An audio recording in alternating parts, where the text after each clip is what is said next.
किसानों की गेहूं फसल की बहुत बड़ी समस्या आज के समय में जो है वो है गेहूं में खरपतवार।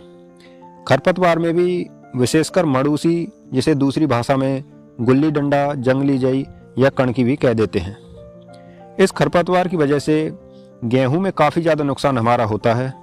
ये खरपतवार हमारे खाद और उर्वरकों का 30 से 35% हिस्सा ग्रहण कर लेते हैं, जिससे हमारी फसल कमज़ोर रह जाती है और हमारी पैदावार में काफ़ी कमी देखने को मिलती है। किसान भाइयों, इस वीडियो में हम बात करेंगे खरपतवार उगने के बाद उन्हें हम कैसे कंट्रोल कर सकते हैं। एक दिक्कत ज़्यादातर किसानों को देखने को मिलती है कि खरपतवार दवा के द्वारा नष्ट होने पर भी दोबारा से हरे भरे होने लगते हैं। तो इसके लिए कुछ सावधानी भी हमें बरतनी होंगी, जिसकी बात हम इस वीडियो में आगे करेंगे। अगर आपने बुवाई के 3 दिनों के अंदर पायरोक्सासल्फ्यूरॉन या पेंडामेथिलिन का प्रयोग किया है तो 21-22 दिन पर सिंचाई अवश्य कर दें। इससे इसका पूरा रिजल्ट हमें मिल जाता है।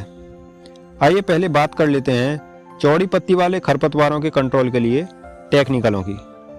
भाइयों, चौड़ी पत्ती वाले खरपतवारों के लिए सबसे बेहतरीन टेक्निकल है मेटसल्फ्यूरॉन मिथाइल 20% WP। इसकी आपको 8 ग्राम की मात्रा का प्रति एकड़ छिड़काव करना है। पानी की मात्रा आपको प्रति एकड़ 160 से 180 लीटर रखनी होगी। अगर इसके प्राइस की हम बात करें तो 50 रुपये प्रति एकड़ इसका खर्चा आपका लगभग आएगा। भाई, चौड़ी पत्ती वाले खरपतवारों के लिए दूसरा टेक्निकल है कार्फेंट्राजोन इथाइल 40% DF। अगर इसके ब्रांड नेम की हम बात करें तो ये धानुका की नाबूद या FMC की एफिनिटी के नाम से आपको मार्केट में मिल जाएगी। इसकी जो डोज है वो 20 ग्राम प्रति एकड़ रहती है। ये मार्केट में 200 रुपये की आपको मिल जाएगी। आइए अब बात कर लेते हैं संकरी पत्ती वाले खरपतवारों के लिए हर्बिसाइड की। इनके प्रयोग की एक कंडीशन रहती है, आपने पिछले वर्ष जिस हर्बिसाइड का प्रयोग किया है तो इस बार आपको बदल कर प्रयोग करना होगा, क्योंकि इनके अंदर रेजिस्टेंस पैदा हो जाती है। भाई, संकरी पत्ती खरपतवार के लिए पहला टेक्निकल है पिनोक्साडेन 5.1% EC। इसके ब्रांड नेम की अगर हम बात करें तो ये धानुका की फिनॉक्स या सिंजेंटा की एक्सेल के नाम से आपको मिल जाएगी। ये टेक्निकल छिड़काव करने के 60 मिनट के अंदर पत्तियों द्वारा अवशोषित हो जाता है। बात करें इसकी मात्रा की तो 400 ml प्रति एकड़ इसका आपको प्रयोग करना होगा। दूसरा टेक्निकल है सल्फोसल्फ्यूरॉन 75% WG। इसकी जो मात्रा है वो 13 ग्राम प्रति एकड़ आपको प्रयोग करनी होगी। ये पौधे में एमिनो एसिड के संश्लेषण और पौधे के मेटाबॉलिक प्रोसेस को रोकता है, जिसके परिणाम स्वरूप खरपतवार सूख जाते हैं और अंततः मर जाते हैं।